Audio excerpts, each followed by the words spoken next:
ada. Tarawihnya ala Imam Syafi'i ada? Ada gitu. Kan belum ada gitu. Tapi dalam fikih siasa itu memang tidak ada lagi. Karena Imam Syafi'i kan tidak pernah membahas tentang fikih siasa kan. Kan Imam Syafi'i kan tidak pernah merancang satu ijtihad bahwa bagaimana metodologi untuk menegakkan Islam ketika Islam itu hancur. Kan nggak ada yang kepikiran ke situ kan? Belum kepikiran. Ya belum kepikiran juga karena memang nggak akan ada. Bahkan teman kita Salafi aja kan nggak pernah benar memikirkan untuk membangkitkan Islam kan? Tegakkan dulu khilafah di rumah-rumah kalian. Gimana bisa khilafah itu institusi politik ditegakkan di rumah? Ya, anaknya ngeyel, pukulin aja. Anaknya mencuri, apa langsung kita penjara begitu jadinya nggak bisa diterapkan.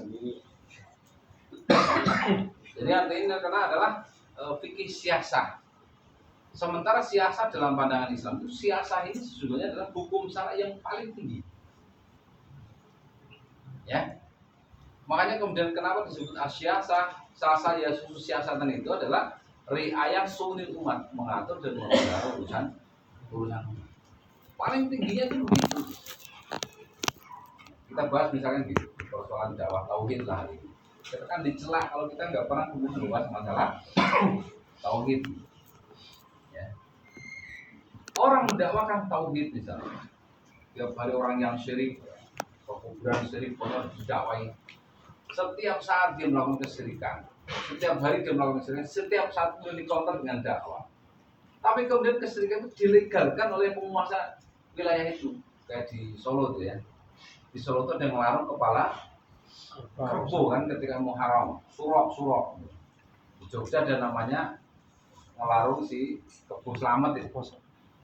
Kebo namanya Kiai Slamet. Ya, Ada nih balik ya sangat Solo. Slamet Solo ya? Iya. Bisa ke Jogja ya. Yang balik sih. Bayangkan itu orang yang datang kan pengen ngalap berkah, betul ya? Iya. Pengen ngalap berkah kan, berkah dari si kebo itu kesyirikan juga. Dilegalkan oleh negara. Dilegalkan. Nah, ini dilegalkan, no? Berarti kalau dilegalkan oleh negara, dalam tanda kutip dakwah individu menjadi sia-sia enggak? Sia-sia. Berarti pangkal segala keburukan itu ketika negara melegalkan kesyirikan kan? Kalau kesyirikan itu apa sih? Lawan dari tauhid kepada Allah kan? Ya. Karena negara itu kemudian menghalalkan yang haram, mengharamkan yang halal. Itu kan muaranya kesyirikan kan di situ sesungguhnya. Syirik itu adalah wilayatul akidah, ya kan? Orang mengharamkan yang halal, menghalalkan yang haram itu wilayatul hukmi. Betul ya? Apa contohnya? Riba hari ini apakah haram atau bukan? Menurut negara? Tidak. Bukan. Ya, orang judi online itu haram atau bukan? Makanya kan ketika karena negara itu memubahkan judi online, yang dicek itu HP-nya, nggak ditutup situsnya. Pangkal muaranya itu nggak ditutup. Ya, ini kan hari ini kan begitu kan? Riba itu mubah. Kemudian berzina mubah atau haram atau wajib? Mubah, semuanya mubah. Yang haram berarti negara itu kemudian mengharamkan yang mubah, mengubahkan yang haram. Berarti itu puncak kesyirikan kan begitu kan? Kemudian orang harus bertauhid kepada Allah. Tapi kemudian negara memerintahkan, hei kalian ini saya sediain tempat untuk kalian melakukan kesyirikan. Berarti kan puncaknya kesyirikan kan di situ kan? Oleh siapa? Politik negara. Kalau sudah arahnya ke dalam tataran politik negara itu berarti apa? Negara itu kalau tidak berhukum pada hukum Islam, pasti dia akan menerapkan hukum yang bukan Islam. Kalau hukum yang bukan Islam itu cuma ada dua. Kalau hukumnya itu memang dari fondasi akidah bukan Islam, namanya hukum kufur. Kalau kemudian akidah yang dipakai itu cuma ada dua. Kalau tidak akidah Islam, kalau bukan akidah dari Islam, berarti dia adalah akidah kesyirikan gitu maksudnya. Betul ya? Kan pertanyaan, apakah setiap orang yang lewat kuburan itu disebut syirik? Kan tidak.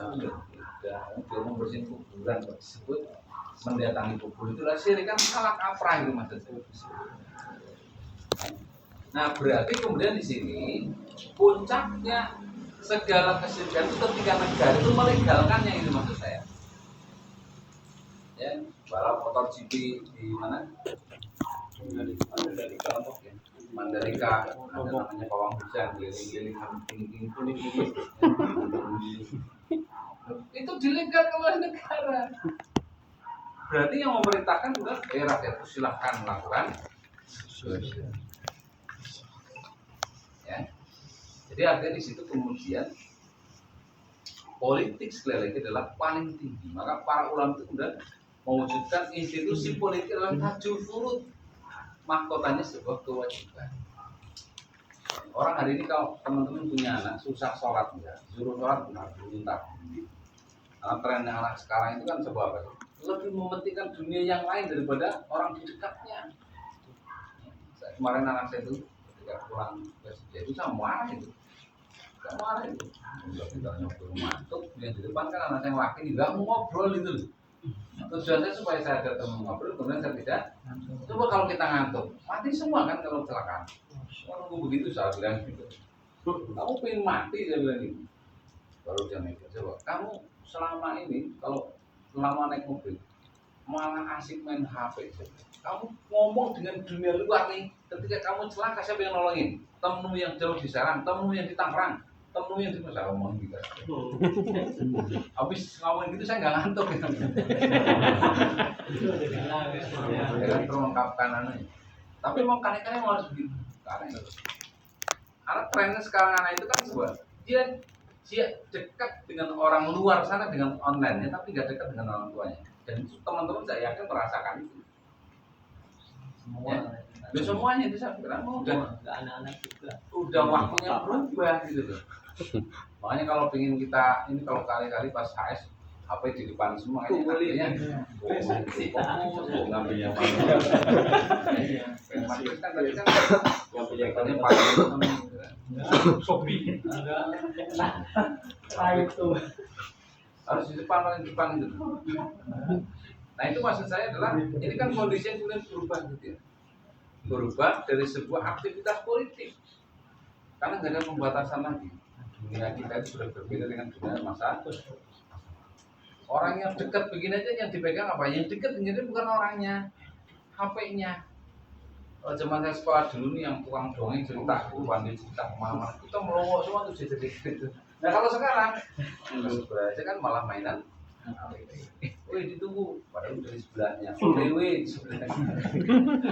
Ini kondisi yang sudah zaman makin canggih malah kemudian persahabatan itu malah makin jauh gitu, tidak canggih.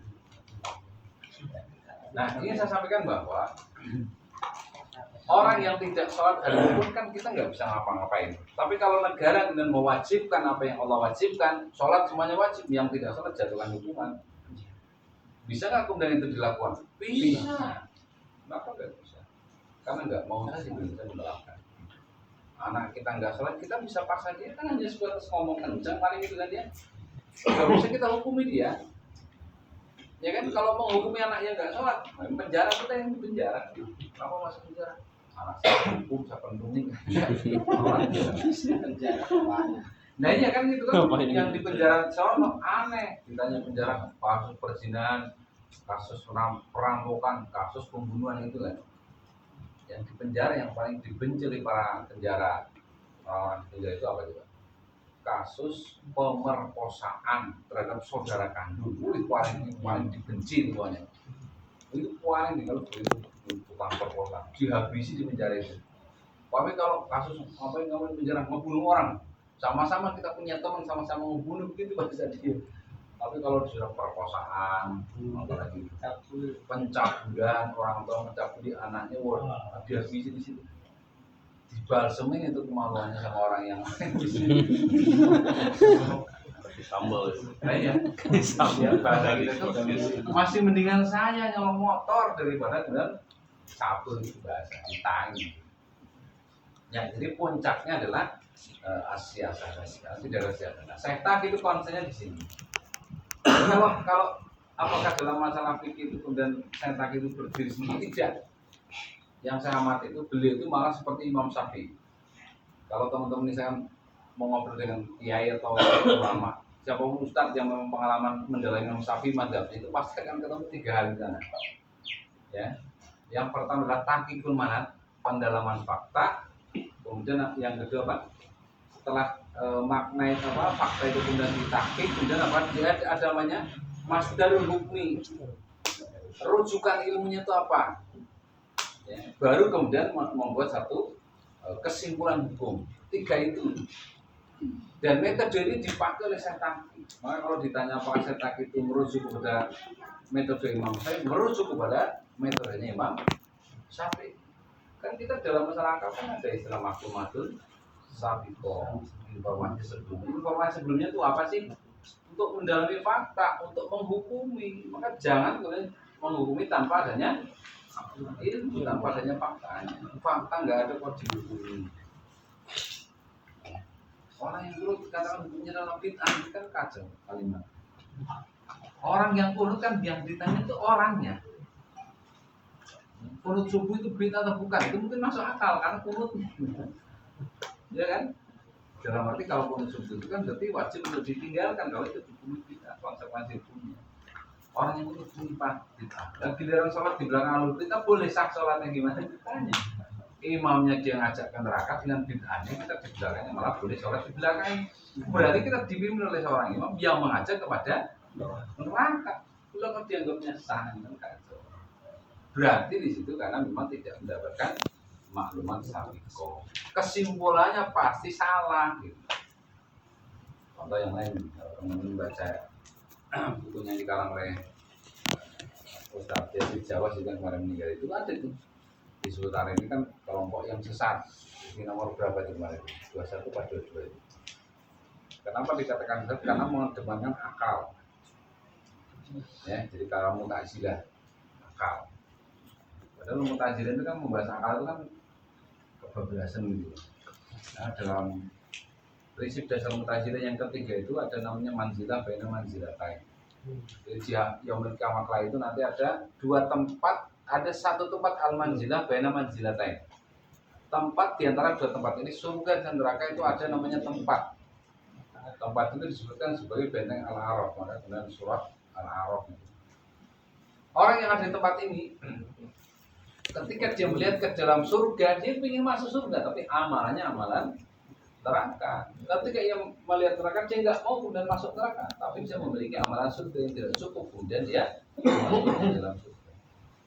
Berarti ini kan mengedepankan akal. Nah sementara kalau kita tahu terkait dengan akhir zaman nanti hanya dua tempat, surga dan neraka. Orang Mu'tazilah itu ada tiga tempat. Dan kita itu kan memahami tiga tempat atau dua tempat? Dua tempat. Kita dihukum sesatkan sih. Karena mengedepankan akal dalam beragama. Nah kalau kita beragama nggak pakai akal, syarat agama itu harus berakal. Bahkan disebutkan ladina aklaluhu, nggak akan berdin orang itu kalian kalau tidak memiliki akal. Kita tes gitu kalian. Kalau Anda mengatakan nggak boleh pakai akal, ada orang gila lewat panggil suruh belajar nahwu gitu. Suruh belajar sholat bisa nggak kira-kira?